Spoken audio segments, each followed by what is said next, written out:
Que la bénédiction de Dieu le Père, de Dieu le Fils et de Dieu le Saint-Esprit soit avec vous et toute votre famille. Soyez les bienvenus à ce moment de prière et de refuge. Je vous invite à ouvrir votre cœur. Laissez de côté les préoccupations du jour. Permettez-vous d'être enveloppé par le manteau de la paix du Seigneur. Imaginez en ce moment qu'un bouclier de lumière divine se forme autour de vous. Il se forme autour de votre maison et de votre famille. C'est un espace sacré, un temps consacré à Dieu. Sa présence y est réelle et son pouvoir est manifesté. Que le sceau du Saint-Esprit marque votre vie et votre foyer. Il déclare que ce territoire appartient au Seigneur des armées. Respirez profondément et sentez l'atmosphère changer. Car là où est l'Esprit de Dieu, là est la liberté. Avec cette liberté et autorité que nous avons en Christ Jésus, nous nous levons dans la foi. Au nom de Jésus, nous nous positionnons comme gardiens de nos foyers. Nous sommes les prêtres et prêtresses de nos familles. Nous déclarons qu'aucune arme forgée contre notre maison ne prospérera. Toute langue qui s'élèvera contre nous en jugement, nous la condamnons. Père, au nom de Jésus, nous nous revêtons de ton armure. Nous prenons le casque du salut pour garder nos esprits. Il nous protège contre les pensées de doute, de peur et de désunion. Nous revêtons la cuirasse de la justice pour protéger nos cœurs. Elle nous protège des blessures de l'amertume et du manque de pardon. Nous chaussons nos pieds avec la préparation de l'évangile de paix. Cela nous permet de marcher en réconciliation et en harmonie. Avant tout, nous levons le bouclier de la foi. Il éteint tous les dards enflammés du malin. Il éteint les attaques contre nos enfants. Il éteint les flèches de discorde lancées contre notre mariage. Il éteint les paroles de malédiction chuchotées à nos oreilles. Nous brandissons l'épée de l'Esprit, qui est ta parole. Avec elle, nous déclarons la vérité de Dieu sur les mensonges de l'ennemi. Nous utilisons l'autorité qui nous a été donnée au nom puissant de Jésus. Nous réprimandons tout esprit de division, de discorde, de jalousie, de rébellion. Nous réprimandons aussi tout esprit de dépendance et de confusion. Ces esprits tentent de s'infiltrer dans notre famille. Nous brisons maintenant, par le pouvoir du sang de Christ, toute malédiction héréditaire. Nous brisons tout schéma de divorce, de maladie, de misère et d'échec. Ces schémas ont été transmis de génération en génération. Nous déclarons que notre lignée est une lignée sainte. Elle est lavée et rachetée par le sang de l'agneau. Nous annulons toute parole de défaite qui a été prononcée sur nos enfants. Nous l'annulons sur notre conjoint et sur nos finances. Nous ordonnons que toute force des ténèbres qui œuvre pour déstructurer notre famille recule maintenant. Qu'elle recule au nom de Jésus. Nous couvrons notre maison du sang précieux de Jésus. Cela va du seuil de la porte jusqu'au fond.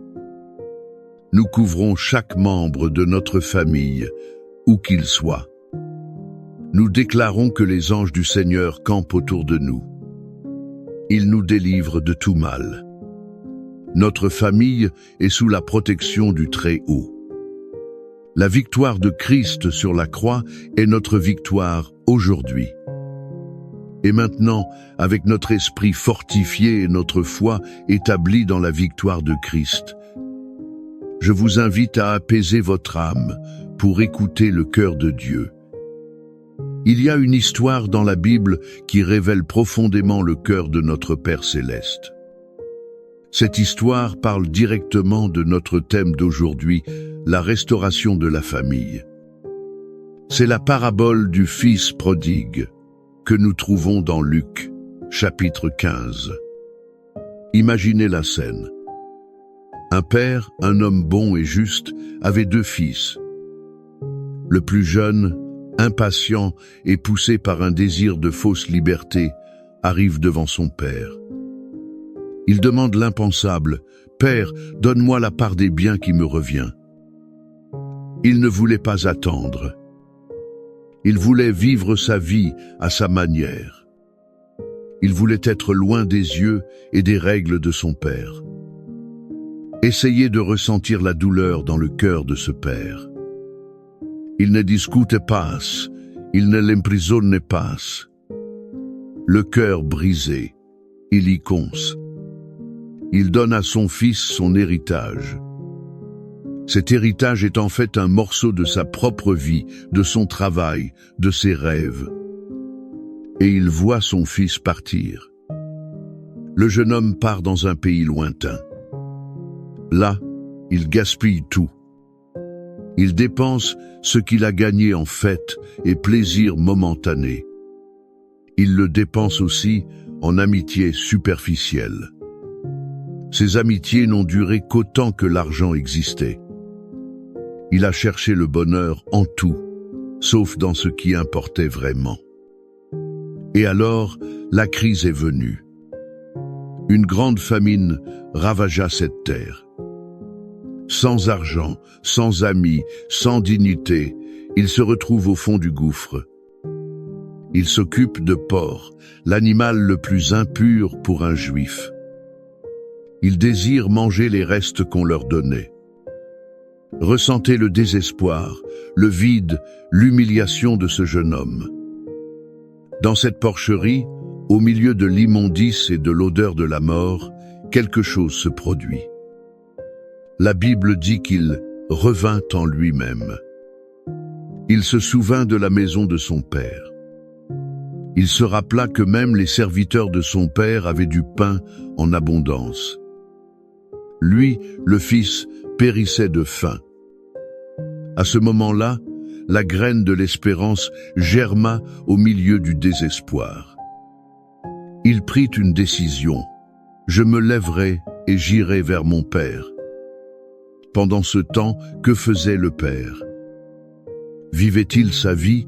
S'occupait-il de ses affaires? Non. La Bible nous fait comprendre que chaque jour, ce père montait au point le plus haut de sa propriété. Il regardait vers l'horizon. Il attendait. Il languissait.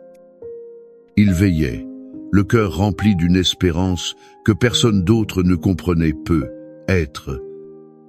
Il n'a jamais abandonné son fils. Et puis, un jour, il aperçoit une silhouette au loin.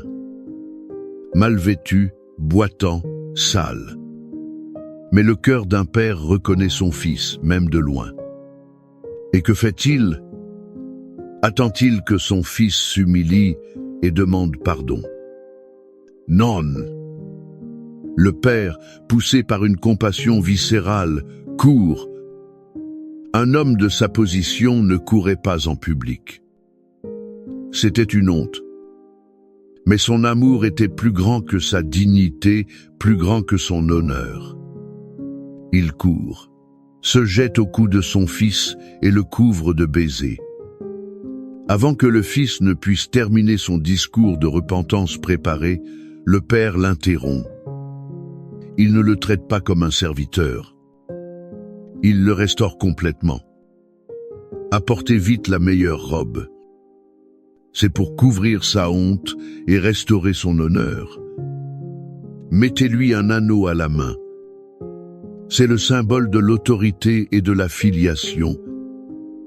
Et des sandales aux pieds. Car seuls les fils portaient des chaussures, les esclaves marchaient pieds nus.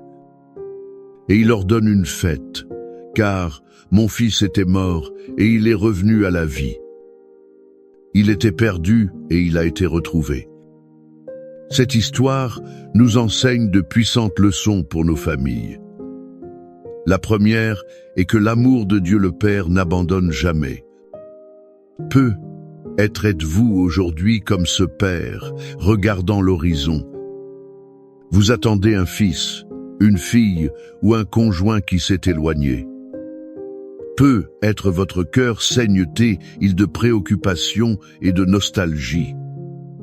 Écoutez ce que le Saint-Esprit vous dit, n'abandonnez pas l'attente. Le Père céleste ne vous a pas abandonné. L'amour qui habite en vous est la force. Cette force maintient la porte de votre maison et de votre cœur toujours ouverte. Votre amour et vos prières sont comme un phare. Il les guide vers la maison. La deuxième leçon est qu'il y a toujours un chemin de retour. Pour vous qui vous sentez peu, être comme le fils prodigue, loin de Dieu. Vous êtes perdu dans vos propres choix. Sachez que le repentir est le premier pas vers la restauration.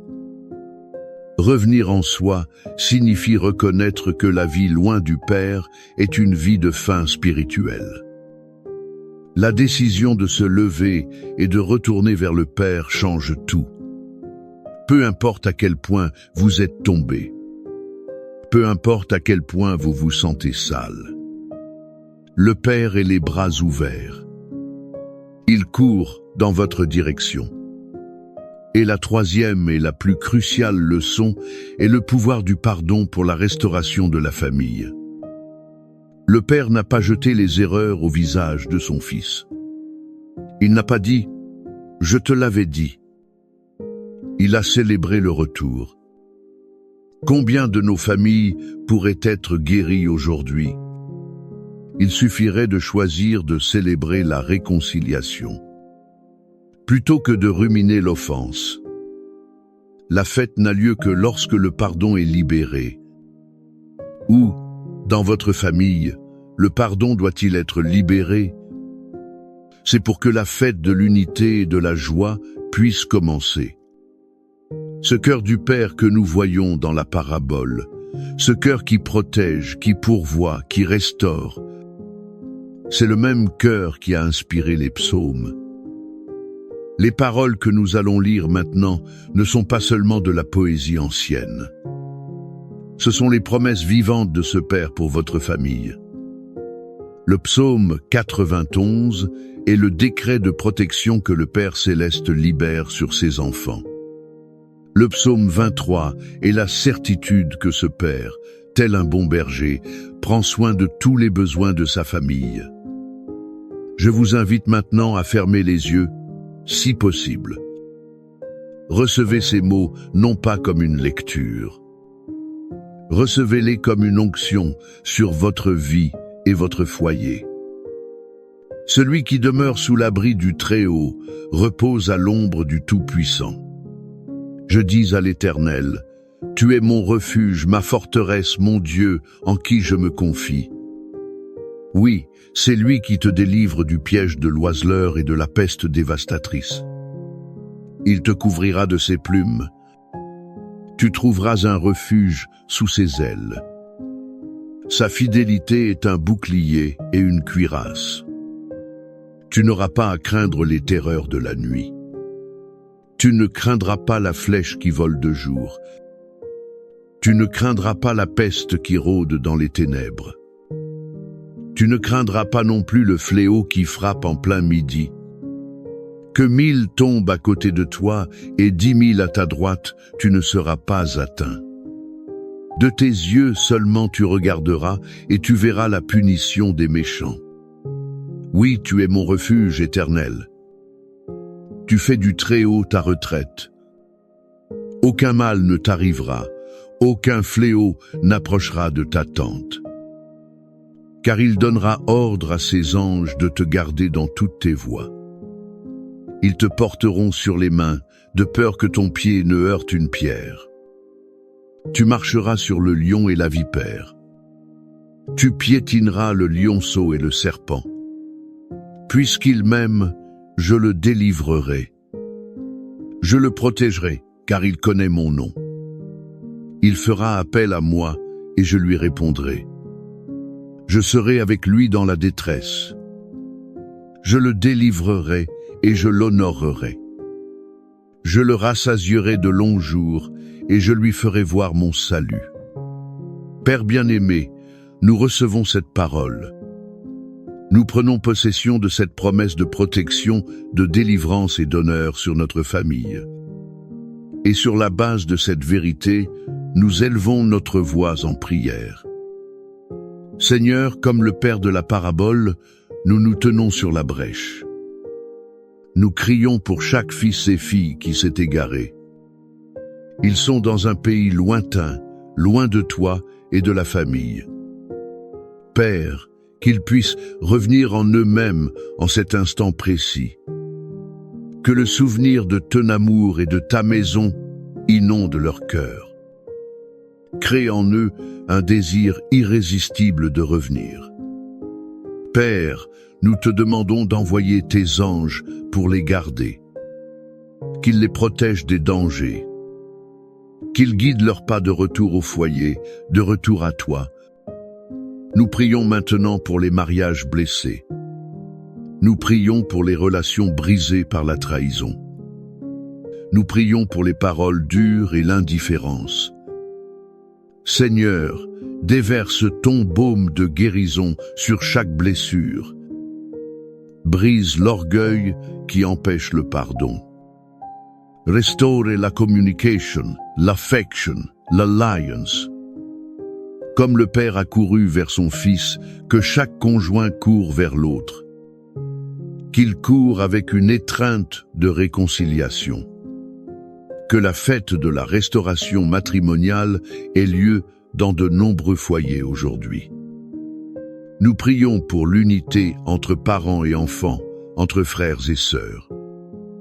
Là où il y a discorde, apporte la paix. Là où il y a du ressentiment, libère le pardon. Nous annulons les paroles de division. Nous déclarons que nos foyers seront un lieu d'amour. Ce sera un lieu d'acceptation et de soutien mutuel. Que nous soyons connus comme une famille qui t'aime et te sert en unité. Et Seigneur, comme le bon berger du psaume 23, tu nous promets que nous ne manquerons de rien. Nous te présentons les besoins financiers de chaque famille. Elle écoute cette prière. Le Seigneur est notre berger. Ouvre les portes de l'emploi et de la provision. Multiplie nos ressources. Enseigne-nous à être de bons intendants de tes bénédictions. Enseigne-nous à vivre une vie de générosité. Que la prospérité qui vient de toi soit la réalité dans nos maisons. Cette prospérité est complète. Elle inclut la paix, la santé et la joie. Nous prions aussi pour la guérison. Guérison pour les corps malades, pour les émotions abattues, pour les esprits anxieux. Que ta vertu de guérison coule maintenant. Qu'elle touche chaque personne, de la tête aux pieds. Déclare la santé divine sur chaque membre de la famille, au nom de Jésus. Maintenant, en ce moment de foi, je veux vous inviter à interagir avec nous. Écrivez dans les commentaires le nom de votre famille. Ou écrivez le nom de la personne pour laquelle vous intercédez. Écrivez votre pétition. En écrivant, vous matérialisez votre foi. Vous placez votre demande devant l'autel de Dieu.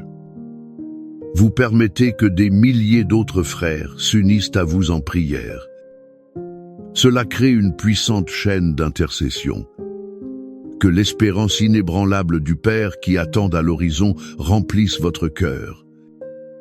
Que la protection infaillible du Très-Haut, décrite dans le psaume 91, soit un mur de feu. Il sera autour de vous et de votre famille. Et que la provision abondante et le soin doux du bon berger du psaume 23 vous soutiennent à chaque étape du chemin. Recevez la paix, recevez la force. Recevez la restauration complète que seul lui peut donner. Allez en paix, sachant que la main du Seigneur est sur vous. Amen.